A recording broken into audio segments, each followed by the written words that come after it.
Guys, last video में हम jeans के बारे में हम लास्ट में बात कर रहे थे। तो जीन्स क्या होता है? जीन्स क्या होता है? पर्टिकुलर अरेंजमेंट होता है न्यूक्लियोटाइड का। ठीक है, न्यूक्लियोटाइड का पर्टिकुलर अरेंजमेंट होता है। न्यूक्लियोटाइड मैंने बताया था 3 चीज़ों का बना होता है: शुगर, फॉस्फेट और बेस का। बेस क्या होता है? जो नाइट्रोजिनस बेस होता है। जैसे मैंने आपको बताया था, जैसे डीएनए का स्ट्रैंड है। डीएनए का स्ट्रैंड में क्या क्या होता है? ये न्यूक्लियोटाइड का अरेंजमेंट होता है, अलग अलग तरीके से रिपीटेड होता है। ये भी न्यूक्लियोटाइड है, ये भी न्यूक्लियोटाइड है, ये भी न्यूक्लियोटाइड है, ये भी न्यूक्लियोटाइड है। तो इन न्यूक्लियोटाइड में किस तरीके का अरेंजमेंट है, मतलब पर्टिकुलर एक अरेंजमेंट होगा शुगर, फॉस्फेट और बेस का। जैसे आपको बताया था कि वो अलग अलग तरीके के बेस हैं, वो अलग अलग तरीके से ये जो डीएनए का स्ट्रैंड होता है उसमें लगे होंगे। तो जिस पैटर्न में वो लगे होंगे, या जिस तरीके से जिस पैटर्न में न्यूक्लियोटाइड का अरेंजमेंट होगा, उसको एक पर्टिकुलर एक बोला जाएगा, जीन बोला जाएगा। या वो एक पर्टिकुलर इन्फॉर्मेशन अपने अंदर कंटेन करेंगे। ठीक है, मान लीजिए अगर हेयर के ग्रोथ का अगर कोई पर्टिकुलर टाइप का जीन है, तो उसका अरेंजमेंट कुछ अलग टाइप का होगा। किसी के बाल कर्ली होते हैं, तो किसी के बाल स्ट्रेट होते हैं। तो मान लीजिए अगर स्ट्रेट बाल हैं, तो उसमें न्यूक्लियोटाइड का अरेंजमेंट कुछ अलग तरीके से होता होगा। ठीक है, तो वो एक तरीके का जीन हो गया, या एक पर्टिकुलर अरेंजमेंट हो गया। या किसी के बाल अगर स्ट्रेट होते हैं, तो उसमें न्यूक्लियोटाइड का अरेंजमेंट कुछ डिफरेंट पैटर्न में होता होगा। ठीक है, तो वो जो डिफरेंट पैटर्न होगा वो पर्टिकुलर जीन होगा। ठीक है, तो जिस तरीके से न्यूक्लियोटाइड का अरेंजमेंट होगा डीएनए में या क्रोमोसोम में, तो उस तरीके की इंफॉर्मेशन उसके अंदर होती है। ठीक है, तो वही मतलब सेल को बताएगा या बॉडी को बताएगा कि किस तरीके का प्रोटीन बॉडी को सिंथेसाइज करना है, और उसी तरीके का बॉडी फीचर आदमी में डेवलप होगा। ठीक है, जिससे जैसे हाइट के लिए कुछ अलग तरीके का अरेंजमेंट होगा। ठीक है, आई के कलर के लिए कुछ अलग तरीके का अरेंजमेंट होगा। तो डिफरेंट डिफरेंट इंफॉर्मेशन न्यूक्लियोटाइड के डिफरेंट डिफरेंट अरेंजमेंट के हिसाब से उसके अंदर होती है, और उसी अरेंजमेंट को हम क्या बोलते हैं? जीन बोलते हैं। ठीक है, ये थोड़ा बहुत क्लियर हो गया होगा आपको। ठीक है, आगे बढ़ते हैं अब। Cell division, new cells from existing ones, इसके बारे में पढ़ते हैं। New cells need to be produce. ठीक है, अब न्यू सेल्स क्यों बनने चाहिए? ठीक है, न्यू सेल्स बनने के लिए क्या क्या रीजंस है, किस क्यों होना चाहिए न्यू सेल्स का प्रोडक्शन? एक तो ग्रोथ के लिए होना चाहिए। ठीक है, फिर होना चाहिए रिप्लेसमेंट के लिए होना चाहिए। ठीक है, उसके बाद थर्ड पे रिपेयर के लिए होना चाहिए।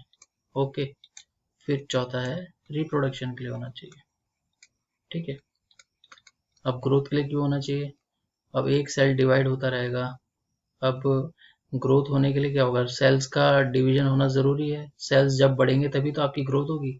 एक छोटा बच्चा जब धीरे धीरे करके बड़ा होगा, तो बड़ा कैसे होगा? जब उसके बॉडी के अंदर जो सेल्स हैं वो मल्टीप्लाई होते रहेंगे, बढ़ते रहेंगे। उनका नंबर जब बढ़ता रहेगा तभी जाके तो उसके अंदर ग्रोथ होगी। ग्रोथ होने पे ही तो वो बड़ा होगा। जब उसके बोन्स के सेल बढ़ेंगे, ठीक है, उसके अंदर ऑर्गन्स, उनके जो सेल्स हैं, ठीक है, पूरी बॉडी में कंप्लीट ग्रोथ होने के लिए सेल्स का डिवाइड होना ज़रूरी है। ठीक है, जितने ज़्यादा सेल्स होंगे उतनी ज़्यादा ग्रोथ होगी। ठीक है, तो ग्रोथ होने के लिए एक तो सेल डिवीजन हमें चाहिए। ठीक है, दूसरा रिप्लेसमेंट के लिए चाहिए। रिप्लेसमेंट के लिए क्यों चाहिए? क्योंकि हमारे बॉडी के जो सेल्स हैं वो कम्प्लीटली उनमें वेयर एंड टेयर होता रहता है। रोज कुछ ना कुछ सेल्स जो होते हैं हमारे मरते रहते हैं। ठीक है, और नए सेल्स बनते रहते हैं। तो जो पुराने सेल्स जो मर गए हैं उनकी जगह लेने के लिए नए सेलों का बनना ज़रूरी है, इसलिए रिप्लेसमेंट होता है। अब रिपेयर, रिपेयर के लिए क्यों ज़रूरी है? ठीक है, आपकी बॉडी में कभी जैसे कितनी बार होता है, कभी कोई चोट लग गई या कोई इंजरी हो गई, तो वहाँ रिपेयर होने के लिए नए सेल्स की ज़रूरत होगी। तो सेल डिवाइड होंगे तभी जाके तो रिपेयर होंगे। ठीक है, इसलिए रिपेयर के लिए भी सेल की डिवीजन की ज़रूरत होती है। फिर रिप्रोडक्शन के लिए, ठीक है, रिप्रोडक्शन के लिए कैसे होगा? एक सेल जब डिवाइड होके अलग अलग सेल बनेगा, ठीक है, तभी तो एक सेल से नए नए सेल बनेंगे। ठीक है, एक सेल से नए सेल बनेगा, तो ये जैसे डॉटर सेल, पेरेंट सेल से ये डॉटर सेल बने। ठीक है, ये डॉटर सेल बन गए, तो एक सेल से दो सेल बने। ठीक है, तो क्या होगा? रिप्रोड्यूस हुए, फिर ये सेल आपस में जाके दूसरे सेल से फ्यूज होंगे। ठीक है, तो फिर रिप्रोडक्शन होगा, रिप्रोडक्शन होने से एक नए ऑर्गेनिज्म का जन्म होगा। ठीक है, तो ये चार मेन फंक्शंस जो हैं, या मेन फीचर्स जो एसेंशियल है, सेल डिवीजन क्यों एसेंशियल है, इन चार चीज़ों के लिए, इन चार फंक्शंस के लिए। एक एक करके इन सबको पढ़ते हैं। अब ग्रोथ के लिए क्यों है? Every organism be it a plant और animal begins its life as a single cell, ठीक है। कोई भी ऑर्गेनिज्म होगा, प्लांट होगा या एनिमल होगा, वो पहले एक सिंगल सेल होता है, फिर एक सिंगल सेल ही बाद में डिवाइड होता रहता है बहुत सारे सेल्स में, ठीक है। फिर वही जो मैंने आपको बताया था, वो फिर सेल डिवाइड हो के एक गुच्छा बनता है। गुच्छा जो होता है वो क्या होता है, उसको टिश्यू बोलते हैं। टिश्यू क्या होता है, एक ग्रुप ऑफ सेल्स होता है जो एक ही तरीके का फंक्शन करते हैं। फिर बहुत सारी टिश्यूज जो एक तरह के फंक्शन करती हैं, वो आपस में मिल जाती हैं और वो ऑर्गन को बनाती हैं। जैसे किडनी हो गई या हमारा हार्ट हो गया, ठीक है। अब किडनी में क्या होंगे, किडनी में नेफ्रॉन्स, जो किडनी के सेल्स को नेफ्रॉन बोलते हैं, वो एक ही तरीके के सेल हैं, एक जैसे सेल हैं। तो उसके अंदर जो टिश्यूज होंगी, अलग अलग टिश्यूज होंगी, फिर टिश्यू मिल मिल के एक पूरी किडनी बनाती है। किडनी एक हमारी ऑर्गन होगी जो क्या करेगी, किडनी हमारी ब्लड को प्योरीफाई करने का फंक्शन करेगी। ओके, वही चीज इसमें लिखी हुई है। The cell divides repeatedly to form a cluster of cells which start shaping for different functions to form tissues and organs. तो टिश्यूज बनती है, बाद में फिर ऑर्गन्स बनते हैं जो स्पेसिफिक फंक्शन करते हैं। The cell division is essential for growth, ठीक है, इसीलिए सेल डिवीजन जरूरी है ग्रोथ के लिए। अभी देखिए इस फिगर में क्या दिया, a 4 day old human embryo containing 16 cells, ठीक है। ये 4 दिन, मतलब 4 दिन हो गए हैं इस ये ह्यूमन एम्ब्रियो है। ह्यूमन एम्ब्रियो, एम्ब्रियो का मतलब क्या होता है कि एक मेल सेल और एक फीमेल सेल जब दोनों आपस में फ्यूज हुए होंगे तो ये एक एम्ब्रियो बना होगा, ठीक है। ये एम्ब्रियो ही बाद में डिवाइड डिवाइड होके एक चाइल्ड, पूरा चाइल्ड डेवलप हो जाएगा इससे, ठीक है। ये 4 दिन पुराना है। देखिए इसमें ये 8 टोटल कितने 16 सेल्स है। एक सेल पहले 2 में डिवाइड हुआ, फिर 2 सेल फिर फर्दर 2 में डिवाइड हुए, ठीक है। फिर 4 सेल फिर फर्दर 2 में डिवाइड हुए, फिर 8 सेल फर्दर 2 में डिवाइड हुए, तो टोटल 16 सेल्स हो गए। अब ये सेल्स धीरे धीरे डिवाइड होते रहेंगे और फिर टिश्यूज एंड ऑर्गन बनते रहेंगे। आप देखेंगे जैसे धीरे धीरे करके जैसे डिवाइड होंगे तो चाइल्ड के अंदर के ऑर्गन, जैसे उसका हार्ट डेवलप होगा, माइंड डेवलप होगा, लंग्स डेवलप होंगे, धीरे धीरे करके पूरा एक इंडिविजुअल क्रिएट हो जाएगा। एक पूरा बेबी जो है उसके पर्टिकुलर फंक्शन करने वाले डिफरेंट डिफरेंट सेल इस छोटे से, देखो एक छोटे एक सिंगल सेल से ओरिजिनेट होते होते, देखिए अभी ये 16 सेल हो गए, फिर ऐसे करते करते मिलियंस बिलियंस ऑफ सेल्स हो जाएंगे। ओके, फिर तीसरा है फॉर रिप्लेसमेंट, जो रिप्लेसमेंट के लिए सेल डिवीजन जरूरी है। There is always a wear and tear of cells during normal body function. हमेशा बॉडी के जो भी फंक्शन होते रहेंगे उसमें जो हमारे सेल्स हैं वो मरते रहेंगे। जैसे एग्जांपल के लिए 20 million red blood cells in our body are destroyed every minute. देखो हर minute 20 million red blood cell हमारे डिस्ट्रॉय होते रहते हैं, मरते रहते हैं। These are replaced by new cells from through a division of their parent cells in the bone marrow, ठीक है। आपको ये तो पता ही है, जो आरबीसीज होते हैं वो बोन मैरो में प्रोड्यूस होते हैं। तो जो ये पुराने आरबीसीज जो डिस्ट्रॉय होते रहते हैं उनकी जगह लेने के लिए नए आरबीसीज आते रहते हैं सेल डिवीजन से। पुराने मतलब जो पेरेंट आरबीसी होता है वो डिवाइड हो के नए आरबीसी बनते रहेंगे, इसलिए रिप्लेसमेंट के लिए सेल डिवीजन जरूरी है। फिर रिपेयर के लिए, apart from normal wear and tear of the tissues of the body, there may be accidental injuries. One may get cut in the skins or fractures in the bone. Repair of such injuries is again through cells which divide, cover up gaps, join the broken ends, ठीक है। जैसे body में कितनी बार injury हो जाती है, आपकी हड्डी टूट गई या कोई कट लग गया स्किन में, तो वो धीरे धीरे आपने देखा वो ऑटोमेटिकली अपने आप ठीक हो जाता है। वो कैसा होता है, जो सेल्स होते हैं वो अपने आप को रिपेयर करते हैं। रिपेयर कैसे होंगे, नए सेल्स बनेंगे तो वो क्या करेंगे, उस चीज़ को रिपेयर कर देंगे, ठीक है। अब ये छोटा सा ये बॉक्स इसमें पढ़ लेते हैं क्या लिखा है। In cell division for growth replacement and repair the number of chromosome remains the same at each division. The chromosome duplicate and distribute equally in the daughter cell. This kind of division, which occur in all body cells except in the egg producing oocytes in ovary and sperm producing spermocytes in testes, is known as mitosis, ठीक है। ये mitosis के बारे में बताया कि mitosis में क्या होगा, जब भी सेल डिवीजन माइटोसिस के थ्रू होगा, जैसे एक पेरेंट सेल से 2 डॉटर सेल बने, एक पेरेंट सेल से 2 डॉटर सेल बने, तो इसमें जितने नंबर ऑफ क्रोमोसोम्स होंगे उतने ही नंबर ऑफ क्रोमोसोम इसमें भी होंगे, इसमें भी होंगे। इसके बाद मान लीजिए फर्दर डिवाइड होता है 2 में, तो इसमें भी n नंबर ऑफ क्रोमोसोम्स होंगे, इसमें भी n नंबर ऑफ क्रोमोसोम है। ये भी अगर फर्दर डिवाइड हो रहा है तो इसमें भी n नंबर ऑफ क्रोमोसोम होंगे, इसमें भी n नंबर ऑफ क्रोमोसोम होंगे। तो इस तरीके के सेल डिवीजन को माइटोसिस बोलते हैं, जिसमें कि ईच सेल डिवीजन में नंबर ऑफ क्रोमोसोम्स जो है वो सेम रहता है, ठीक है, उसको माइटोसिस बोलते हैं।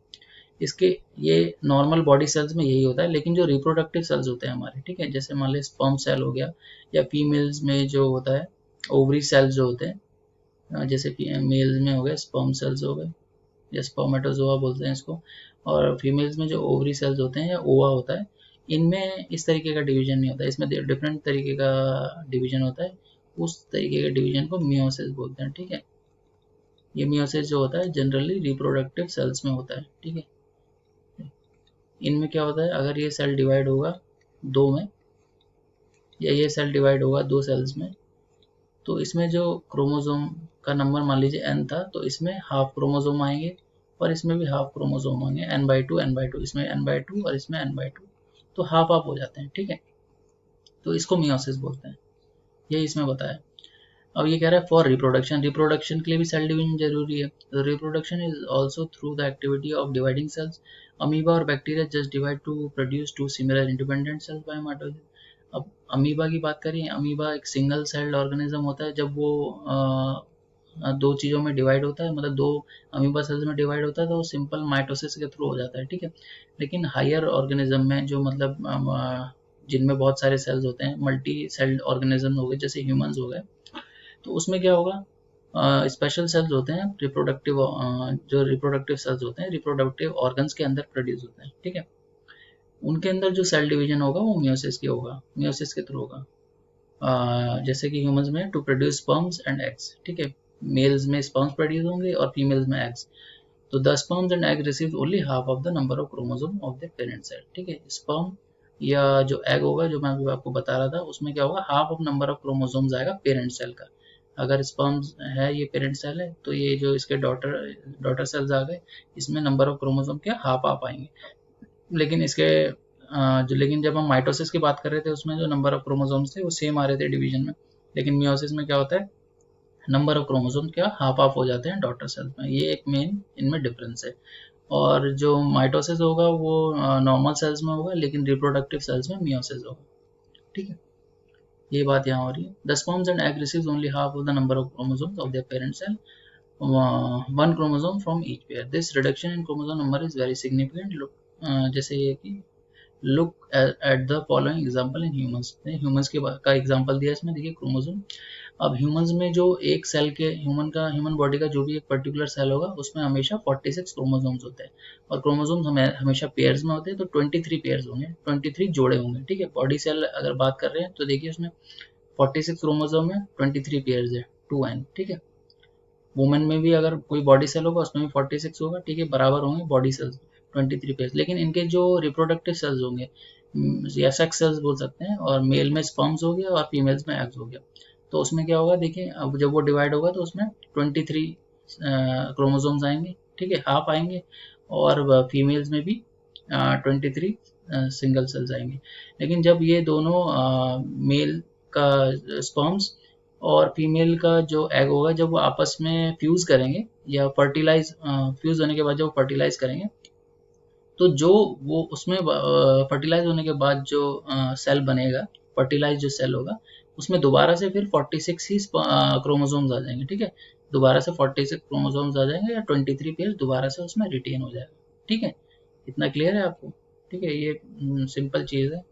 बस ये याद रखना, आपको बॉडी सेल्स में जो होगा वो नॉर्मल डिवीजन होगा, माइटोसिस होगा, और जब भी रिप्रोडक्शन की बात होगी तो वहाँ पे मियोसिस होगा, क्योंकि मियोसिस में क्या होगा, डिवीजन के टाइम में क्रोमोसोम का नंबर हाफ हो जाएगा, और जब वो फर्टिलाइज होंगे, मेल सेल और फीमेल सेल दोनों फर्टिलाइज करेंगे, फर्टिलाइज होने के बाद जो सेल आपका क्रिएट होकर जो बनेगा, वो एक नॉर्मल बॉडी सेल की तरह होगा, और उसमें कितना आ जाएंगे, 23 पेयर्स होंगे, 23 पेयर्स या फिर 46 क्रोमोसोम का जो नंबर है, दो पहले की तरह से क्रिएट हो जाएगा। ठीक है।